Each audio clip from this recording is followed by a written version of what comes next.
Halo sobat, jumpa lagi.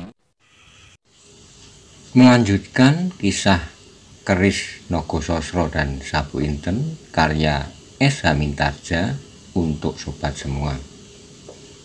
Kali ini dalam episode 3 orang bernama Pasingsingan. Selamat menikmati. Salam budaya.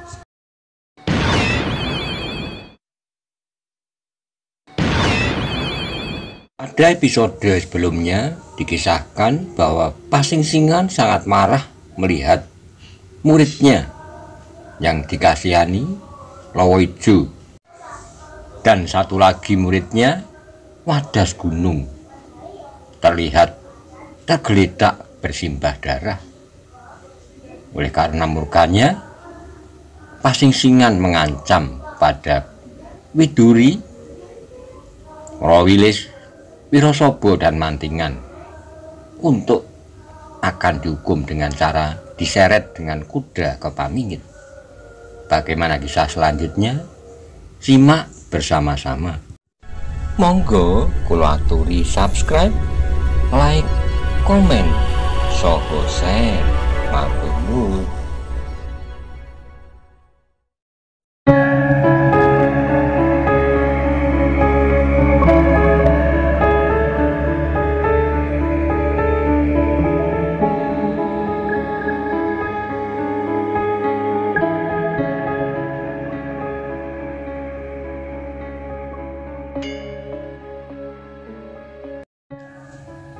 Lowoijo dengan tangan yang lemah mengamati senjata itu.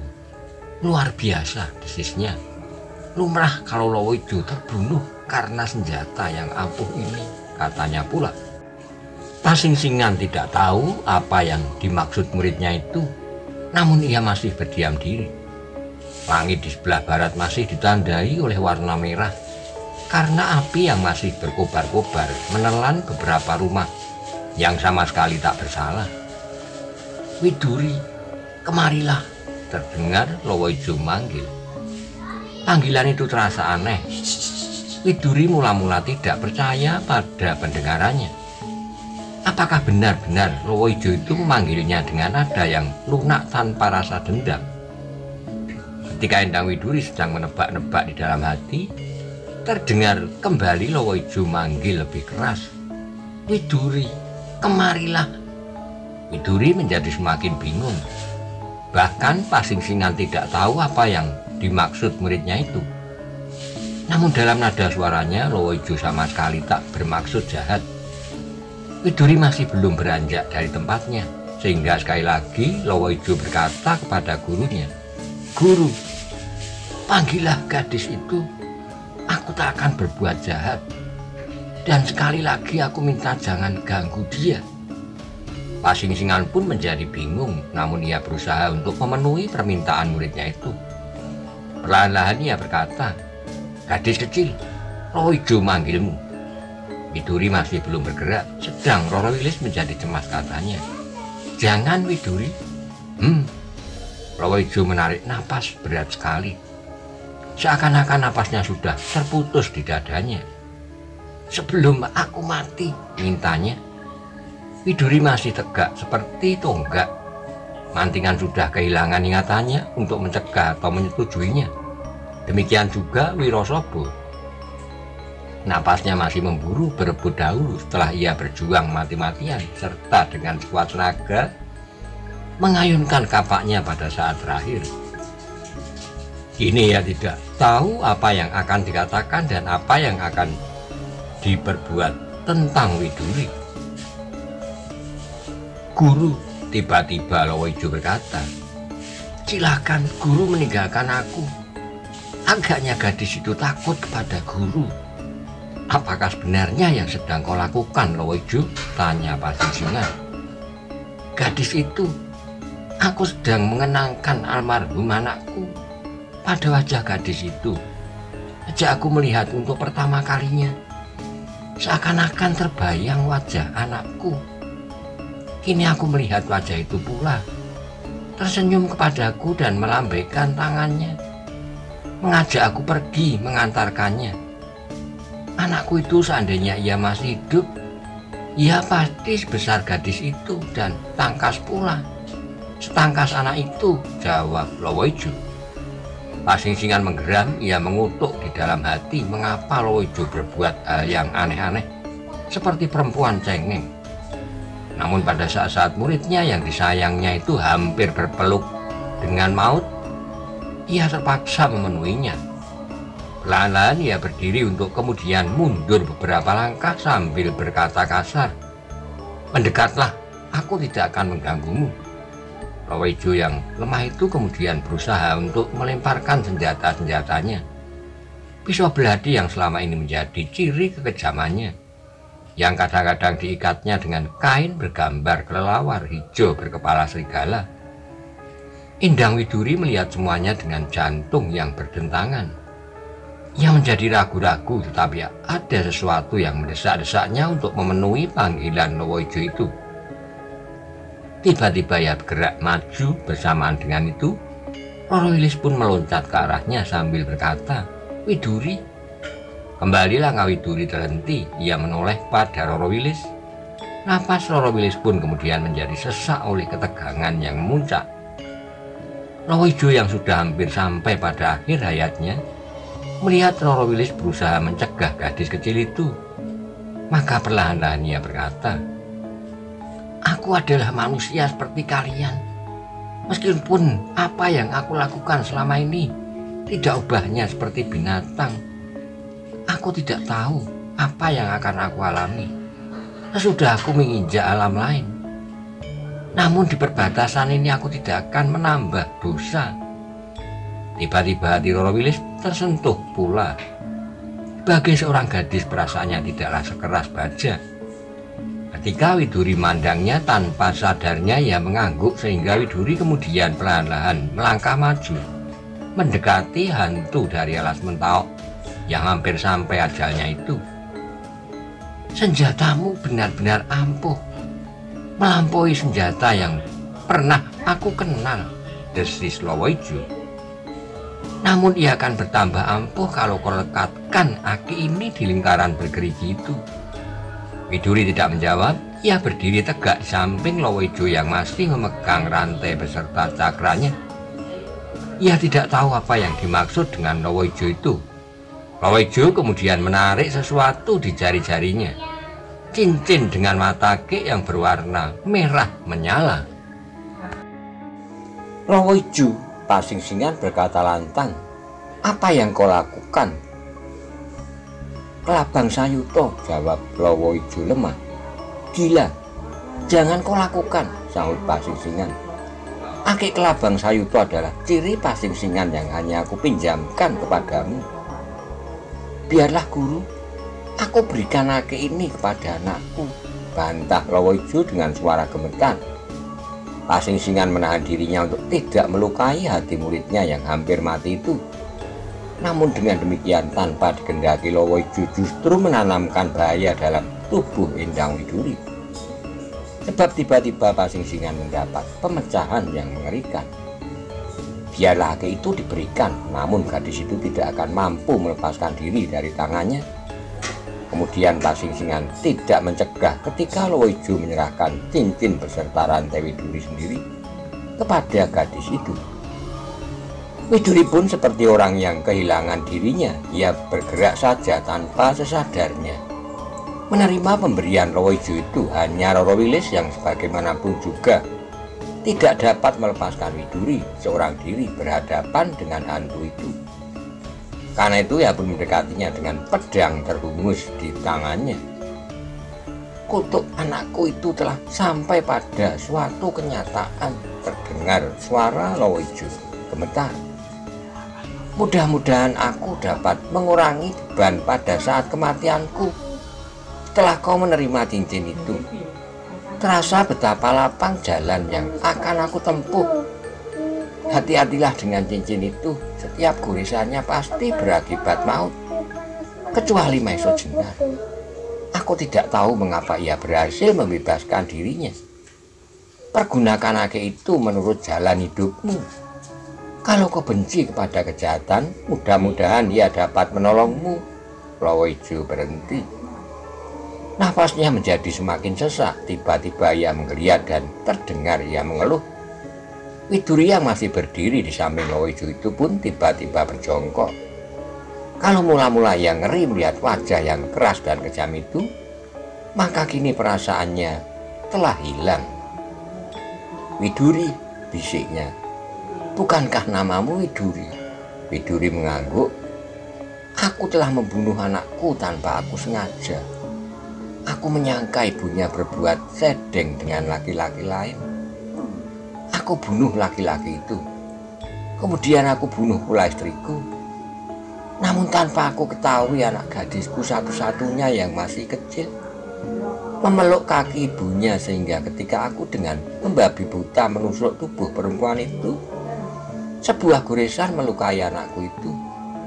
Goresan yang dalam di lehernya, sehingga anak itu kemudian mati pula. 2 hari setelah mayat ibunya aku lempar ke sungai. Lowoijo berhenti sejenak, napasnya menjadi semakin tak teratur.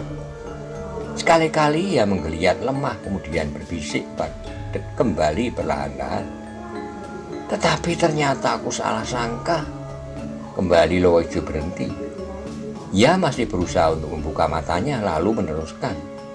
Istriku tidak berbuat sedih, tetapi lelaki itu yang berbuat bengis, berbuat di luar batas peri kemanusiaan. Sedang istriku adalah korban nafsu kebinatangannya. Namun istri itu telah mati tersia-sia. Aku jadi menyesal. Apalagi ketika satu-satunya anakku itu mati pula. Akhirnya aku kehilangan keseimbangan. Dan jadilah aku seekor binatang pula.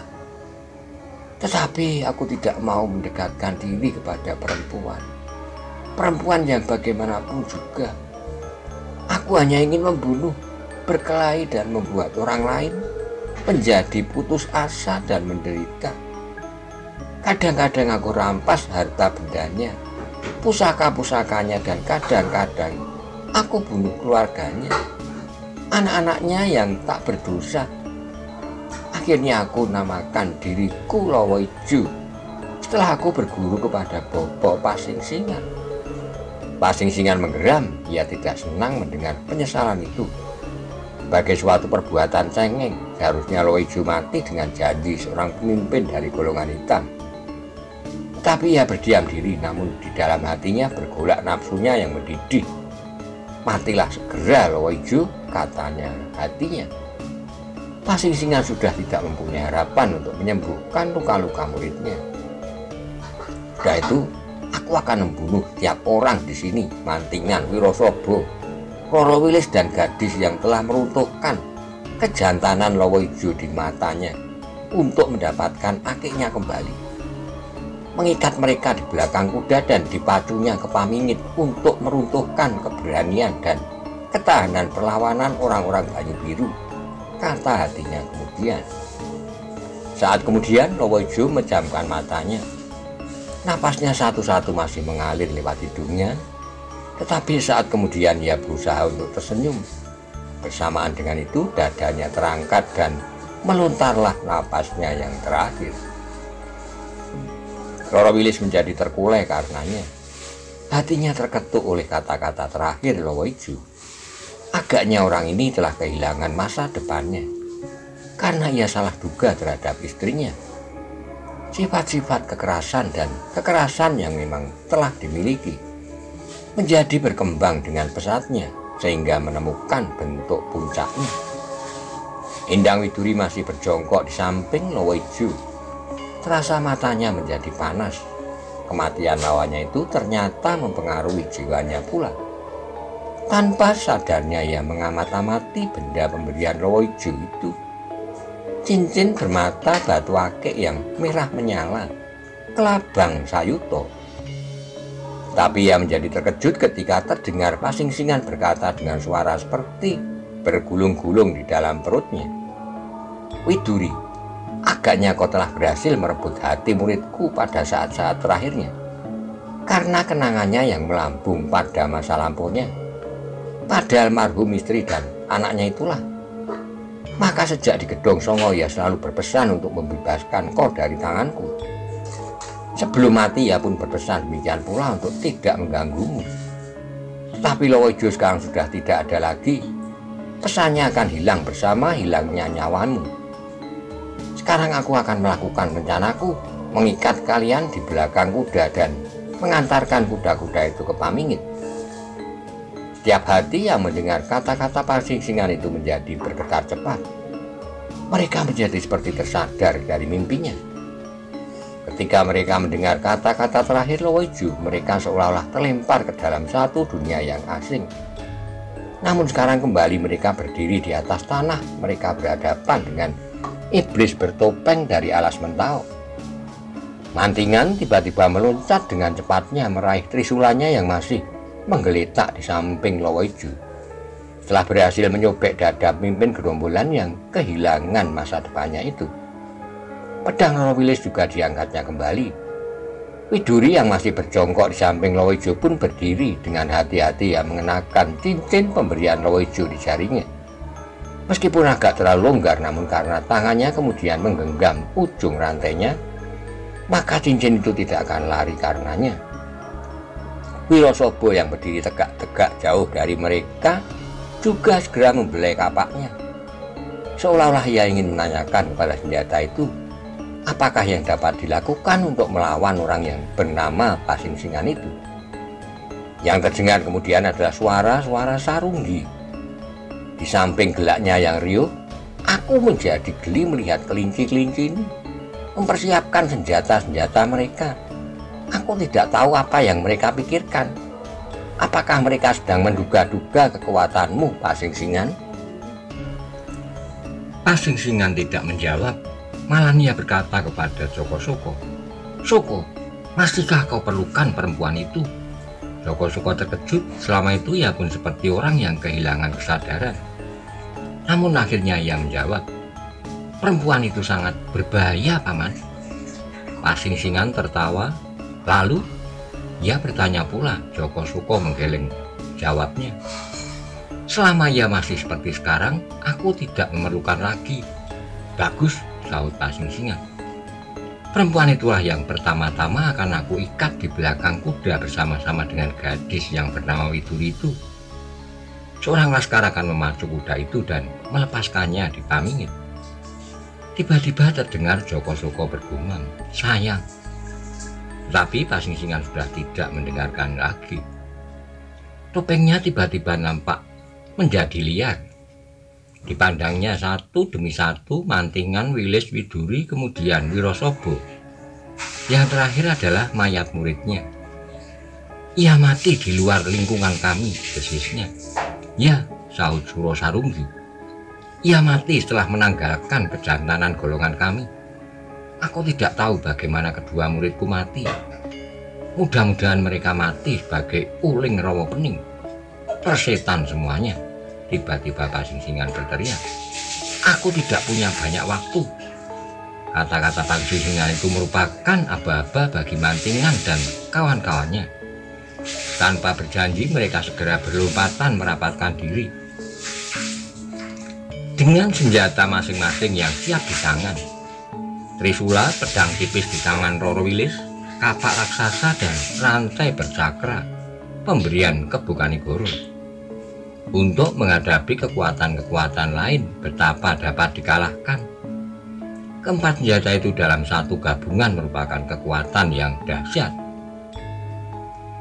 Namun bagi Pasingsingan senjata-senjata itu tak akan banyak berarti. Meskipun demikian ia pun berhati-hati. "Mulailah Pasingsingan," kata Suro Sarunggi. "Mungkin orang-orang Pamingit akan segera menyusul kita. Bukankah pekerjaan utama kita belum selesai?" "Ya," jawab Pasingsingan. "Aku menduga kalau keris-keris itu disembunyikan oleh Gajah Suro. Tetapi jangan takut mengenai orang-orang Pamingit atau Banyu Biru yang akan menyusul kita. Aku telah meletakkan beberapa penjaga untuk memberikan tanda-tanda dengan kentrongan apabila ya mereka terpancing oleh api di sana." Suro Sarunggi menyaut, "Tetapi jangan membuang-buang waktu. Aku senang melihat mereka ketakutan," jawab Pasingsingan. Suro Sarunggi pun kemudian tertawa sambil berkata, "Kau benar-benar iblis, tapi memang benar-benar menyenangkan. Meskipun demikian, jangan terlalu lama. Apakah aku harus membantu? Kau akan kecewa kalau mereka mati ketakutan sebelum terseret oleh kuda-kuda kita." "Bagus," kata Pasingsingan pula. "Aku akan dengan mudah membunuh mereka bersama-sama. Tetapi aku akan menemui kesulitan untuk menangkap mereka hidup-hidup. Bantulah supaya pekerjaanku segera selesai." Suro Sarunggi tertawa. Ia melangkah maju mendekati 4 orang yang berdiri dalam satu lingkaran beradu punggung. Pasingsingan pun melangkah dari arah lain. Udara di halaman pendopo Banyu Biru itu kemudian diliputi oleh ketegangan. Masing-masing seakan-akan tidak berani menarik napas dengan leluasa. Mantingan, Roro Wilis, Endang Widuri, dan Wirosobo telah bertekad untuk bertempur mati-matian. Mereka lebih baik mati dalam perkelahian itu daripada harus terserat di belakang kaki kuda di panjang jalan ke Pamingit. Maiso Jenar dan sahabatnya di Pamingit akan berterima kasih atas hadiah-hadiah kita ini, Sarunggi, desis Pasingsingan. "Hadiah yang tak ternilai," jawab Suro Sarunggi. Namun tiba-tiba langkah mereka terhenti. Suro Sarunggi yang tinggal beberapa langkah dari korbannya tiba-tiba mengangkat wajahnya. Demikian pula Pasingsingan. Geram Pasingsingan. Apakah ini? Mata Suro Sarunggi menjadi lihat.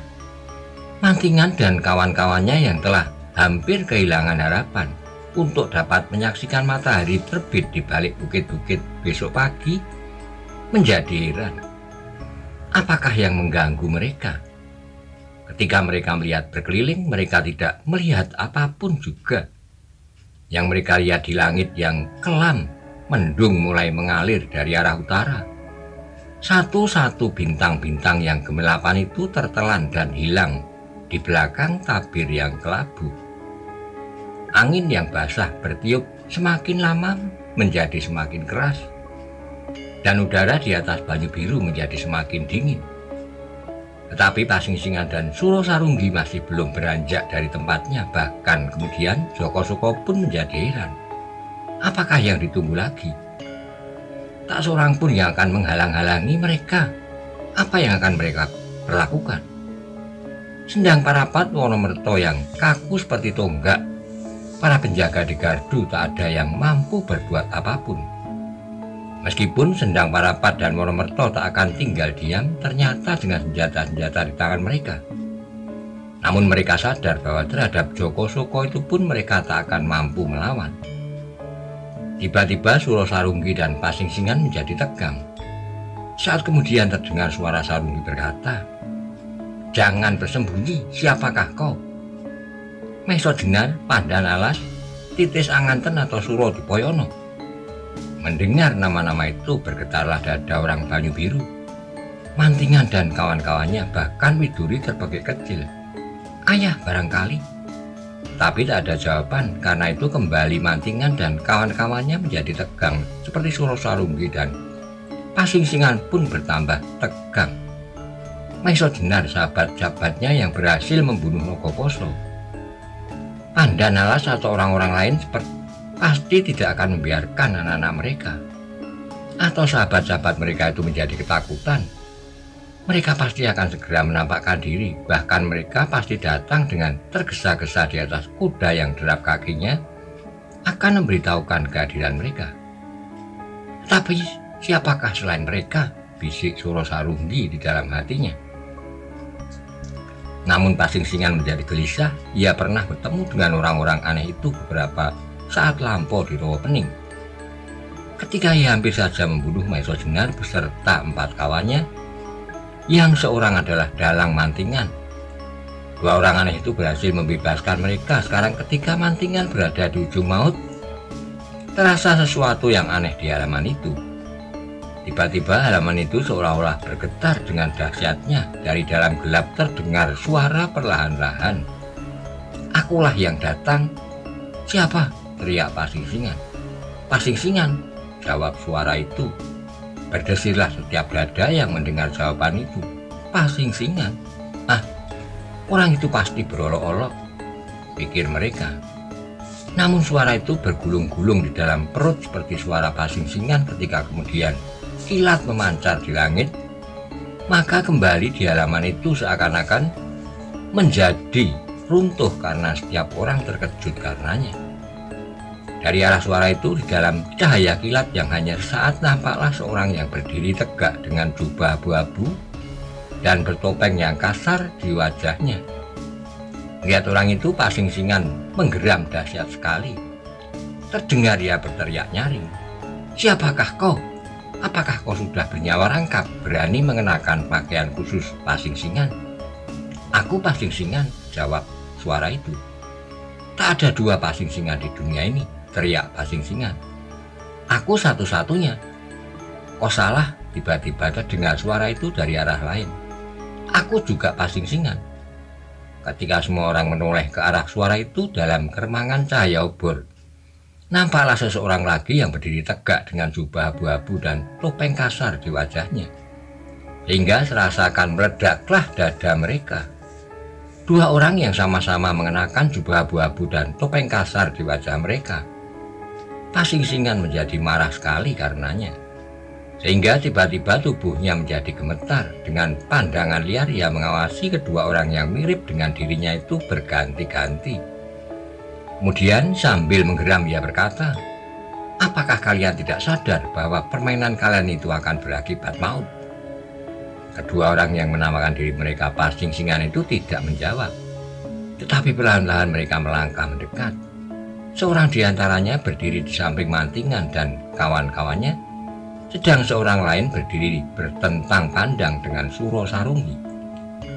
Namun kemudian terdengar suara Suro Sarunggi tertawa, katanya, "Suatu permainan yang bagus, pasing-singan, tetapi dengan mengenakan jubah abu-abu dan topeng yang jelek itu bukankah permainan terakhir bagi kalian? Sebab kalian pasti akan mengambil keputusan untuk membuktikan bahwa pasing-singan memang hanya satu.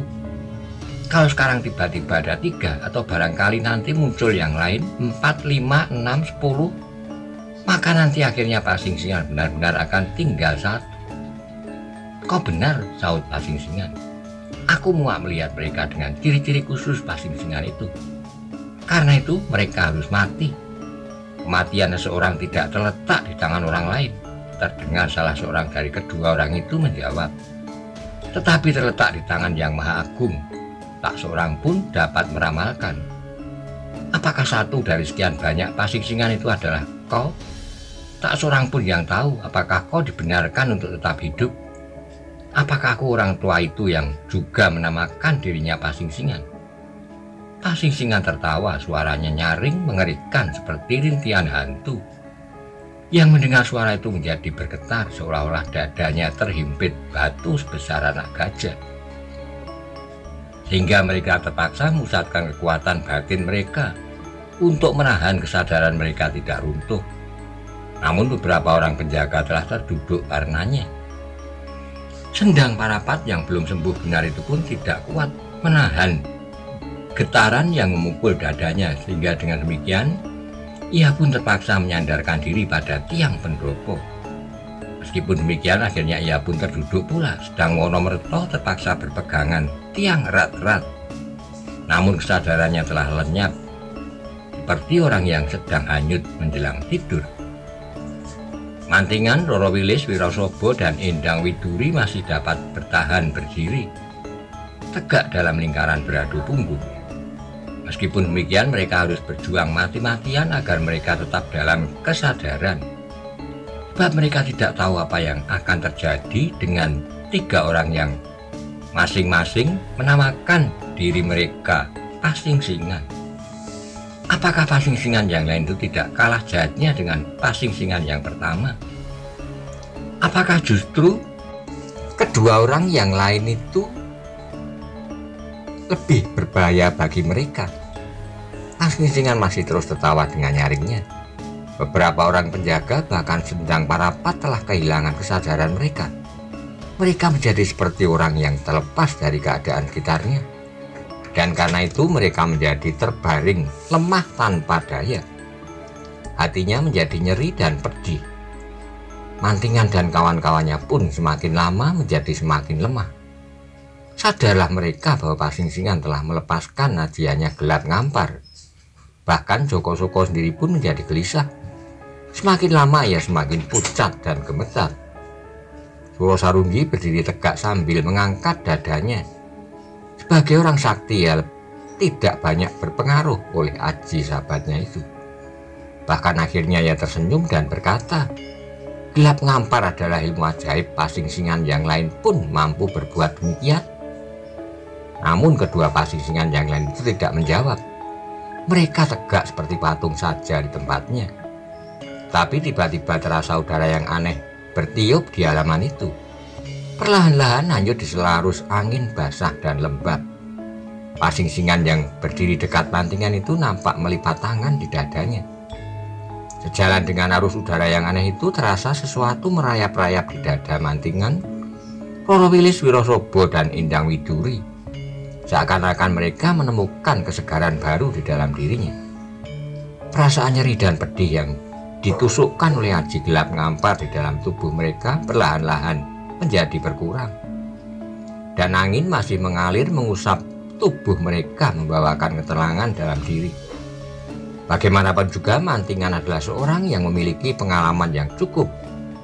Ia adalah seorang dalang yang banyak mempelajari keajaiban dan kekuatan-kekuatan yang tersembunyi di balik alam yang kasat mata. Karena itu tergetarlah hatinya, sehingga tak sesadarnya ia berbisik, alangkah dahsyatnya pertempuran ilmu dari orang-orang sakti. Widuri, Wilis, dan Wirosobo mendengar bisikan itu, karena itu mereka menjadi gelisah. Dua raksasa dapat bertempur tanpa luka pada kulit mereka, namun kelinci-kelinci dapat terinjak mati di tengahnya. Dahsyat! Tiba-tiba terdengar Suro Sarunggi berteriak, Aku merasa Pasingsingan yang lain mampu melawan Aji Gelap Ngampar. Tidak-tidaknya ia mampu membebaskan dirinya. Bahkan perlawanannya telah berhasil mempengaruhi orang lain seperti Aji Gelap Ngampar itu sendiri, merata ke segenap arah. Tetapi kekuatan perawan ini bukan ciri Pasingsingan. Pasingsinganlah yang memiliki Aji Gelap Ngampar. Pasingsingan menggeram, tertawanya kini sudah berhenti ketika ia merasa perlawanan yang kuat, bahkan telah membebaskan orang-orang di sekitarnya. Karena itu ia menjadi semakin marah. Sambil menunjuk ke arah topeng kasar dari orang yang berdiri di samping mantingan yang melipat tangan di dada itu, ia berkata, Setan, agaknya kau mampu mengimbangi Aji Gelap Ngampar. Tetapi itu bukan suatu bukti bahwa kau berhak menamakan dirimu Pasingsingan. Sebab Pasingsingan tidak saja mampu melawan, namun mampu melepaskan. Kalau kau menamakan dirimu Pasingsingan, dapatkah kau melepaskan Aji Gelap Ngampar? Geram orang berjubah yang menyilangkan tangannya. Kau masih tidak percaya bahwa aku bernama Pasingsingan? Setiap orang dapat menyebut dirinya Pasingsingan, mengenakan jubah abu-abu dan topeng kasar. Namun Aji Gelap Ngampar tak dimiliki oleh setiap orang, sahut Pasingsingan hampir berteriak. Orang yang menamakan diri Pasingsingan, yang berdiri di samping mantingan sambil melipat tangannya itu, mengangkat wajahnya. Terdengar ia menarik napas panjang, perlahan-lahan ia menoleh kepada Pasingsingan yang seorang lagi. Kau juga bernama Pasingsingan? Orang itu bertanya dengan suara yang dalam. Akulah Pasingsingan itu, jawab orang itu. Pasingsingan menjadi semakin marah, katanya lantang. Aku tidak peduli apakah kau menyebut dirimu Pasingsingan atau setan belang. Tetapi selama kau tak mampu menunjukkan ciri-ciri Pasingsingan, maka kau hanya akan ditertawakan orang sebelum kau terbunuh olehku. Namun Suro Sarunggi terpaksa berpikir orang-orang itu berhasil membebaskan dirinya dari pengaruh Gelap Ngampar. Sehingga dengan demikian orang-orang itu bukanlah kelinci-kelinci seperti mantingan, Roro Wilis Wirosobo dan Widuri. Apalagi Wonomerto dan Sendang Parapat yang kini benar-benar seperti orang yang tak tahu keadaan diri.